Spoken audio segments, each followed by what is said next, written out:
أعوذ بالله من الشيطان الرجيم بسم الله الرحمن الرحيم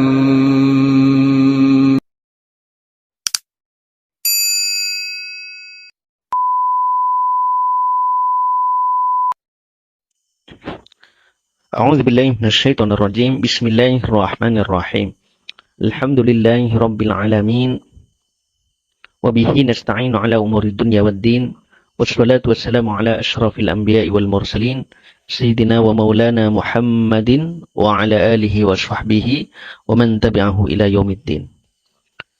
Saudara-saudaraku yang dimuliakan Allah, jika di tengah-tengah kita orang tua kita masih hidup, masih ada bersama kita, tolong maksimalkan keberadaan mereka, maksimalkan bakti kita kepada mereka, layani mereka yang terbaik, bahagiakan mereka, patuhi mereka, dan jangan sampai keberadaan kita membuat mereka murka.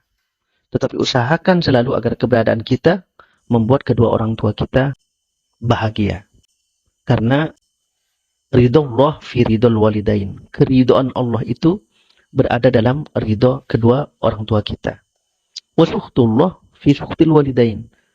Begitupun dengan murka Allah. Itu tergantung murka kedua orang tua kita. Artinya, begitu penting keberadaan kedua orang tua kita sehingga kita harus memaksimalkan pengabdian kita, ketaatan kita. Nah, yang paling penting adalah juga kalau kedua orang tua kita, terutama ibu kita masih hidup, sering-seringlah minta doa kepada mereka. Doakan kita, anak-anaknya. Ini penting, ini diminta. Karena terkadang meskipun ibu mendoakan, tetapi dengan diminta insya Allah akan lebih maksimal lagi. Kenapa? Karena sakti betul, keramat betul doa seorang ibu itu kepada anak-anaknya. Makanya di antara doa yang tidak ditolak oleh Allah adalah doa orang tua, khususnya seorang ibu kepada anak-anaknya. Nah, oleh karenanya ini harus kita tanamkan terus kepada diri kita. Bersyukurlah yang masih ada orang tua kita. Selalu minta doa, apapun sampaikan kepada orang tua kita. Nah, berikut ini ada sebuah kisah. Bagaimana doa seorang ibu sungguh dahsyat. Kisah ini adalah kisah Juraij, pelacur dan dahsyatnya doa ibu. Kisah ini menarik.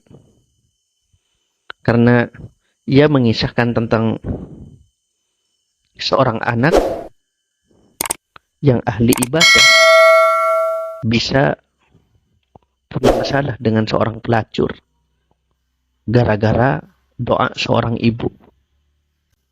Apa penyebabnya sampai ibunya tega mendoakan anaknya yang seorang ahli ibadah ini didoakan sampai punya urusan dengan pelacur? Penyebabnya adalah karena sang anak pernah dipanggil oleh ibunya sampai 3 kali tapi nggak nyaut-nyaut, nggak menjawab. Sang ibu nggak tahu jika anaknya sedang melaksanakan sholat. Di sisi lain, sang anak juga lebih memilih melanjutkan sholatnya daripada menjawab panggilan ibunya. Padahal saat itu, ia sedang melakukan sholat sunnah. Artinya, seharusnya dia lebih memilih menjawab ibunya daripada melanjutkan sholatnya. Karena sholat sunnah boleh berhenti sebelum selesai dalam kondisi tertentu.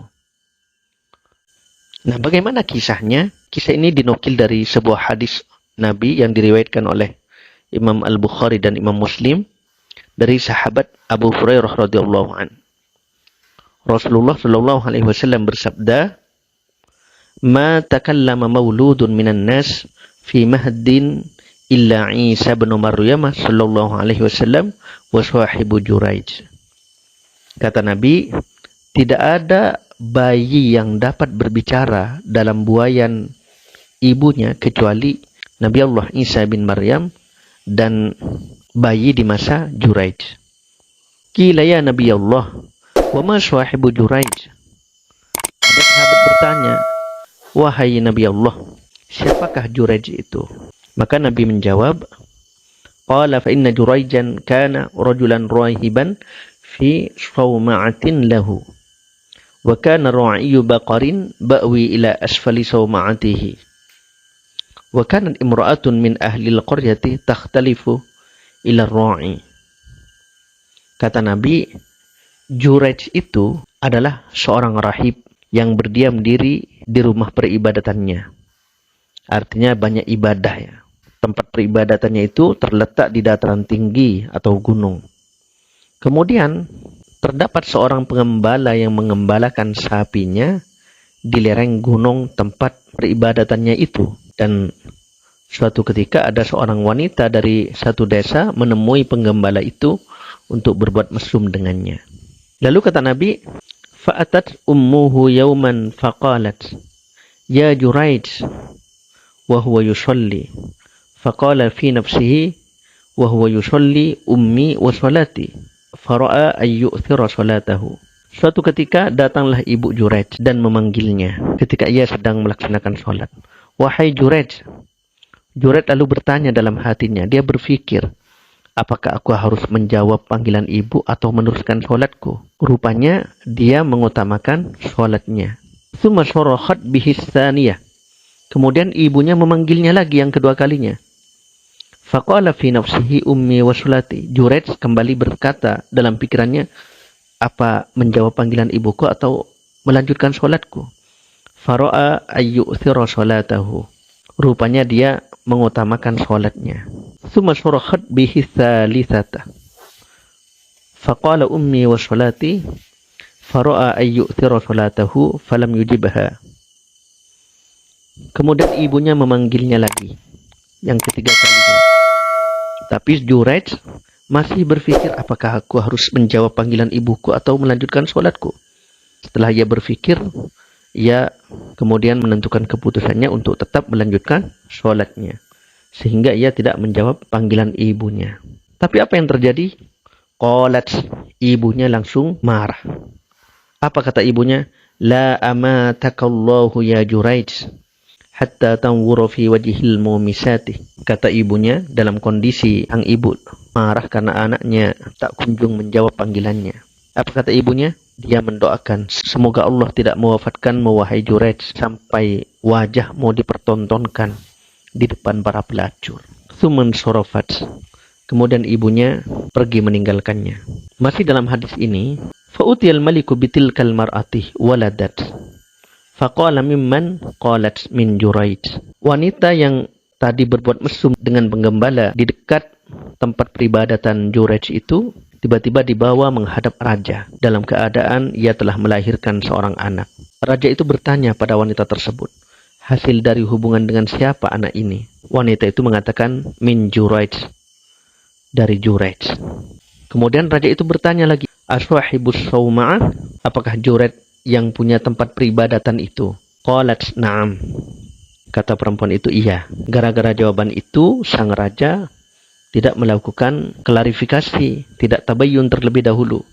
Dia langsung memerintahkan kepada pasukannya, kepada anak buahnya, qala ihdimu sawma'atahu wa'tuni bihi fadarabu sawma'atahu bil fususi hatta waqa'at faja'alu yadahu ila unukihi bihablin. Apa kata sang raja? Hancurkan rumah peribadatannya itu dan bawa dia kemari.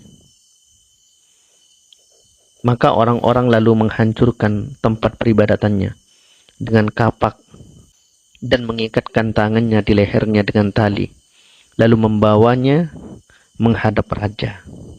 Ketika dibawa menghadap raja, tsumman talaqa bihi famarra bihi 'alal mumisat fara'ahunna fatabassam wa hunna yanzurna ilaihi finnas. Ketika sedang dibawa menghadap raja di tengah perjalanan, Juraij dilewatkan di hadapan para pelacur. Ketika melihat para pelacur itu, Juraij tersenyum dan para pelacur tersebut melihat Juraij yang berada di antara manusia. Faqala al-malik, "Ma tas'umu hadhihi?" Qala ma taz'um. Qala anna waladaha minka. Qala anti taz'amina? Qalat na'am.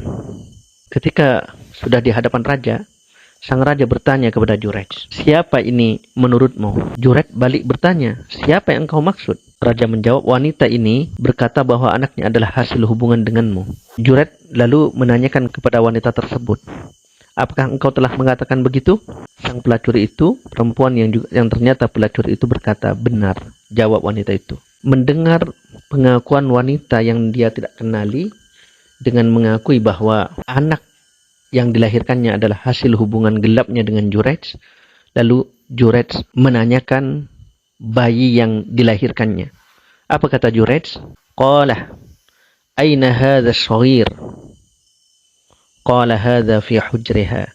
Kata Jurayj, di mana anak yang dilahirkannya itu? Orang-orang lalu menjawab, itu di pangkuan wanita tersebut. Apa yang dilakukan Jurayj? Fa'akbala alaihi faqala man abuka. Maka Jurayj segera menemui bayi itu dan bertanya kepada bayi itu, siapa ayahmu? Qadarullah, dengan takdir Allah, bayi yang masih baru dilahirkan itu tiba-tiba menjawab, qala, kata bayi itu, ra'iyul baqar. Bapak saya, kata bayi itu, bapak saya adalah pengembala sapi. Mendengar bayi bisa menjawab bahwa ayahnya adalah seorang pengembala sapi, raja dan semua warga, termasuk para pasukannya semua, kaget. Sehingga mereka merasa menyesal, apalagi mereka telah menghancurkan tempat peribadatan Jurayj. Jadi, di masa lalu, meskipun dia seorang Nasrani, ya, rahib, seorang rahib itu, mereka juga menyembah Allah. Nah, kembali ke cerita ini, sang raja menyesal. Lalu apa yang dia katakan?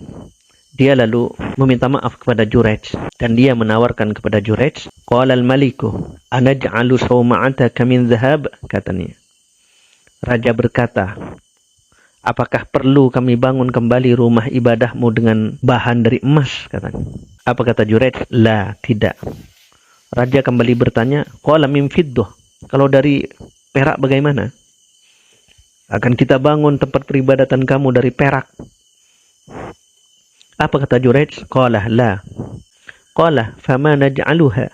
Raja kembali bertanya, kalau begitu dari emas enggak mau, dari perak enggak mau. Qala fama naj'aluha. Lalu dari apa kami akan bangun kembali rumah ibadahmu itu? Kata sang raja. Maka Jurayj menjawab, qala radduha kama kanat. Kata Jurayj, bangunlah ia seperti sedia kala. Kemudian sang raja masih penasaran. Raja bertanya lagi kepada Jurayj, qala famal ladzi tabassamta. Kenapa tadi kamu tersenyum?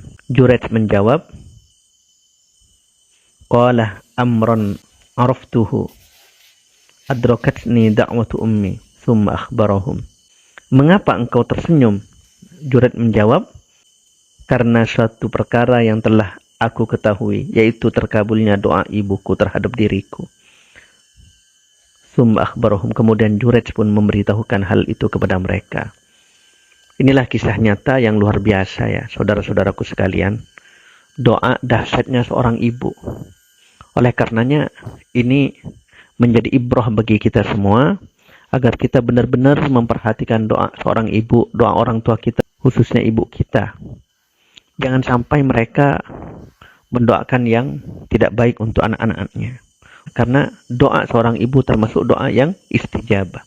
Oleh karena dahsyatnya doa seorang ibu, seharusnya seorang ibu juga bisa mengambil ibrah dengan cara apa?